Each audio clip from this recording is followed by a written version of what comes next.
Hello बच्चों, हमने अपने लास्ट वीडियो में क्वेश्चन नंबर 1 के 4 सवाल देखे थे।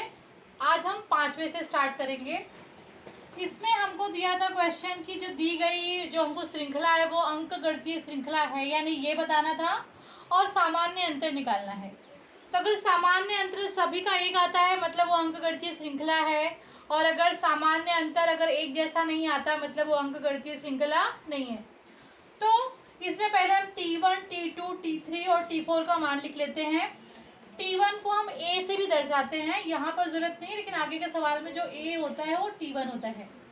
तो देखो ये T1 इसमें दिया है 0, T2 दिया है -4, T3 दिया है -8 और T4 दिया है अपना -12।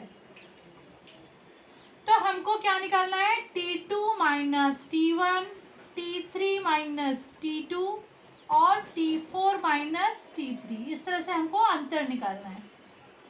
तो इसमें T2 ऋण 4 है तो ऋण 4 और धन 0, ऋण 4 धन नहीं सॉरी ऋण -0 ना। ये हमारा T2 है -4 और T1 है 0, तो -4 -0। तो इसको सॉल्व करेंगे तो -4 में से 0 माइनस करोगे तो क्या आ जाएगा? -4 ही आता है। उसके बाद T3 माइनस T2, तो T3 है अपना -8 और अपना -T2 क्या है? -4 है। यहाँ पे ऑलरेडी माइनस है तो यहाँ पे माइनस ब्रैकेट में लिखेंगे, तो यहाँ पे आ जाएगा -4। अब इसको सॉल्व कर लेते हैं तो -8 और ये माइनस माइनस का गुणा हो जाएगा तो प्लस हो जाएगा, +8 +4 और 8 में से 4 घटाएंगे तो 4 आएगा। और क्योंकि ऋण बड़ा है इसलिए यहाँ पे ऋण का चिन्ह आएगा। तो देखो यहाँ पे भी अंतर ऋण 4 आ गया, यहाँ पे भी अंतर ऋण 4 आ गया, यानी सामान्य अंतर है। तीसरा भी निकाल लेते हैं। तो अभी इसके बाद अपना T4 है -12, तो यहाँ पे -12 लिखेंगे और -T3, तो T3 है -8, तो ऑलरेडी माइनस है तो दूसरे माइनस को हम लोग ब्रैकेट में लिखते हैं। तो -8 इज इक्वल टू -12, यहाँ पे -12 और माइनस माइनस +8 हो जाएगा। 12 में से 8 घटाएंगे 4 और ऋण बड़ा है इसलिए ऋण का चिन्ह आ जाएगा। तो देखिए इसमें सामान्य अंतर आता है तीनों में ऋण 4, तो जो अंतर उसको हम लोग डी से दर्शाते हैं तो अपना डी का मान आ गया -4। और यह अंक गणितीय श्रृंखला है। तो दी गई श्रृंखला अंक गणितीय श्रृंखला है। इस तरह से हम आंसर में लिखेंगे, दी गई श्रृंखला अंक गणितीय श्रृंखला है। ये हो गया हमारा 5th सम, जो कि बहुत ही सिंपल है बच्चों। उसके बाद हम 6वां सवाल देखते हैं। इसमें हमको 3 ही मान दिए हैं, यानी हमको T1 दिया है -1/5, T2 दिया है -1/5 और T3 भी हमको सेम ही दिया है -1/5। तब हम इसको माइनस करेंगे तो इसमें हमको 2 ही निकालना पड़ेगा, एक T2 माइनस T1 और एक T3 माइनस T2, क्योंकि हमको 2 ही दिया गया है, इसमें 3 ही पद दिए गए हैं। तो अपना T2 है -1/5 और माइनस करेंगे और T1 है माइनस, फिर यहाँ पे ब्रैकेट लगा देंगे। जब 2 ब्रैकेट होता है तो उसको तो हम ब्रैकेट में इसको हम कोष्ठक में लिखते हैं दूसरे ऋण को। अब देखो यहाँ पे ऋण ऋण क्या हो जाएगा? धन हो जाएगा। तो यहाँ पे ऋण 1/5 और धन 1/5 कट जाएगा और 0 हो जाएगा। इसी तरह से नीचे भी सेम ही होगा। T3 का मान ऋण 1/5 है, उसमें से हम माइनस करेंगे -1/5 और माइनस माइनस प्लस हो जाता है। तो यहाँ पे भी -1/5 प्लस 1/5 इज इक्वल टू 0। ये दोनों का मान 0 हो गया। तो यानी जो इसका सामान्य अंतर D है वो 0 आता है। और दी गई श्रृंखला अंक गणितीय श्रृंखला है। जब सामान्य अंतर आता है तो इसका मतलब है दी गई श्रृंखला अंक गणितीय श्रृंखला है। इसमें हमको इस तरह से पूरा लिखना पड़ेगा। इस पे एक नंबर होता है लिखने पे, खाली ये करके दिखाया तो मार्क्स नहीं मिलेंगे पूरे, इसमें हमको नीचे स्टेटमेंट भी लिखना जरूरी है। तो बच्चों ये अपना हो गया 5वां और 6वां सम। तो इसी तरह से हम 7वां और 8वां भी देखते हैं। कुल 8 प्रश्न है इसमें। तो बच्चों अपना 7वां प्रश्न है, उसमें अपना T1 T1 दिया है 3, T1 अपना 3 है। मैं इसी के नीचे लिख दे रही हूँ, यहाँ पे नहीं तो जगह ज़्यादा लगेगी, आप लोग समझ के भी लिखना अभी, तो आपको समझ में आ गया है। ये T नहीं तो लिख देते चलो। T1 बराबर 3 दिया है, T2 दिया है 3 प्लस करनी में 2, T3 दिया है 3 धन 2 करनी में 2, और T4 दिया है 3 धन 3 करनी में 2। इस तरह से।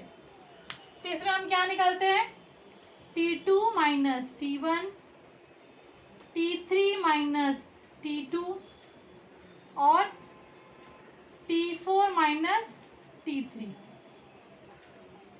अभी T2 कितना है अपना, T2 है अपना 3 धन करनी में 2, इसमें से हम घटा देंगे T1 यानी 3, तो देखो ये धन 3 है ऋण 3 0 हो जाएगा, तो अपना मान क्या आ गया, खाली करनी में 2।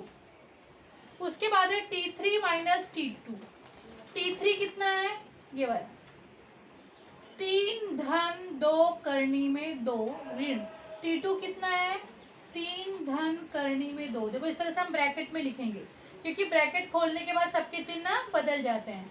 तो सॉल्व करते हैं इसको, तो 3 धन 2 करनी में 2 ऋण 3, और ऋण और धन का गुणा हो जाएगा तो फिर से ऋण आ जाएगा, और यहाँ पे आ जाएगा करनी में 2। अब हम एक जैसे पदों को एक साथ ले लेते हैं, तो अपना ये +3 और -3 तो कैंसिल हो जाता है, 0 हो जाता है ना। तो क्या बचा यहाँ पर, 2 करनी में 2 ऋण करनी में 2, यहाँ पे कुछ नहीं मतलब 1 होता है। तो देखो सजातीय पद है तो 2 में से एक घटाएंगे तो आ जाएगा 1, तो अपना आ जाएगा सिर्फ करनी में 2, यानी यहाँ पे भी सामान्य अंतर करनी में 2 आया था, और यहाँ पे भी सामान्य अंतर करनी में 2 आ गया। इसी तरह से T4 माइनस T3, अपना T4 क्या है यहाँ पर 3 प्लस 3 करनी में 2 माइनस T3 है, ब्रैकेट में लिखेंगे क्योंकि ऋण लगा दे तो ब्रैकेट में लिखते हैं, 3 प्लस 2 करनी में 2। अब इसको हम ब्रैकेट ओपन करते हैं, तो जब ब्रैकेट ओपन करेंगे तो सबके चिन्ह बदल जाएंगे, ये -3 ऋण में हो जाएगा, और ये माइनस और प्लस का गुणा होगा तो माइनस पे 2 करनी में 2 आ जाएगा। यहाँ पे अब ये धन 3 ऋण 3 0 हो गया, कैंसिल हो गया, तो क्या बचा 3 करनी में से 2 और माइनस 2 करनी में 2। तो जब इसको घटा दोगे तो 3 में से 2 गया 1, यानी करनी में 2, यानी इसका सामान्य अंतर क्या आ गया, करनी में 2। तो हमारा D का मान आ गया, D बराबर करनी में 2। और जो अंक गणितीय श्रृंखला दी गई है वो अंक गणितीय श्रृंखला है। तो दी गई श्रृंखला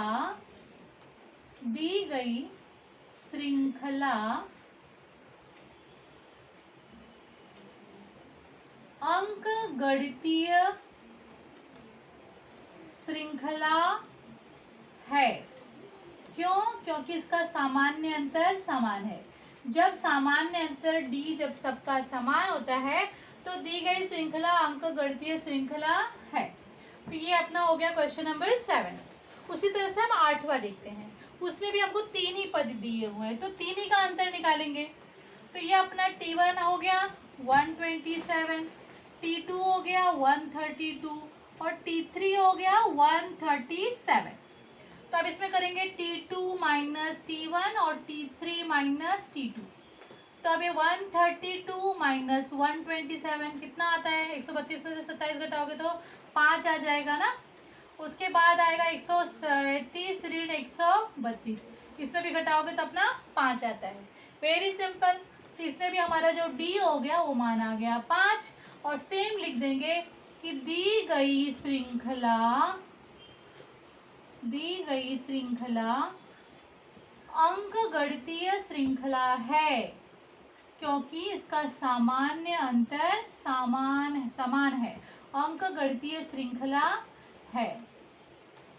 तो बच्चों ये हो गया अपना क्वेश्चन नंबर 1 के पूरे 8 सवाल। तो इस वीडियो में इतना ही, आगे हम नेक्स्ट वीडियो में देखते हैं।